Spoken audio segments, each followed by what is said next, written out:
Marjorie Hidalgo, taga Zamboanga. Magsa 7 years na po ako dito sa Kuwait. When it comes sa financial, nasusustain niyo po yung mga family ko sa Pinas. Kaya lang mahirap kasi malayo po sa family.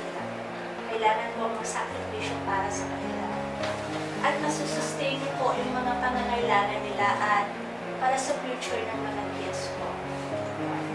Bigyan ng magandang kinabukasan. Ako nga, ayoko na mapalayo pa ulit sa kanila. So, kumbaga, andito pa ako sa abroad, kumbaga, nagsasakripisyo pa ako para sa kanila. Hindi na po ako nagdadalawang isip na nag-invest sa Philippines. Gusto ko mapaliit yung stay ko sa abroad. Instead, kasi sa plano ko nga na mapaparate na po ako by December. So, enough na po yun na 7 years na I was away with them. Kumbaga, nag-invest ako, at least alam ko na makikita ko na may income na po ako kung sakasakali mag-parate na po ako this year. Kasi po, kilala na po siya, at saka ang daming awards na nare-receive, at saka considered po to be the top developers sa bansa natin, at saka quality po siya, pati yung serbisyo maganda.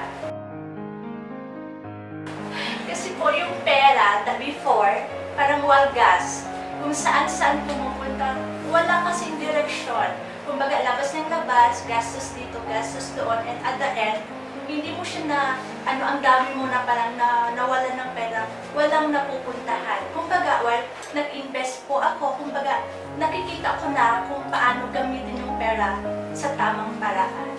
Sa mga kapwa kong OFW, you don't have to think twice. Kailangan mag-invest na po kayo habang maaga pa. Dahil kung i-prolong niyo po yung time, next time, hindi niyo po namalayan na parang wala na, it's too late na wherein matanda na rin tayo. So, kumbaga, invest now para sa kinabukasan natin. Sa mga kapwa kong nurse na nag-a-abroad, advice ko lang po while nasa abroad tayo, chance na po natin ito na makapag-invest at least para mapaaga po yung pag-uwi natin at makapilin natin ang mga mahal natin sa buhay. Kahit 20, 30 years or 40 years, kung hindi nyo po ginamit yung pera nyo sa tamang paraan, bakit wala rin po, walang mapupuntahan. So, kailangan pag-isipan ng mabuti, invest sa tamang paraan at gamitin yung pera sa investment upang sa ganon, kahit 5 years lang po na sa abroad, enough na po yun to sustain our family. I'm ready to go home. Parang sa gano'n na, andan na po akong umuwi sa taong ito para kapilin ko sila. Dahil alam ko, may na-invest na po ako at alam ko it will be para sa future at alam ko na hindi na ito mawawala sa akin. So, investor ako.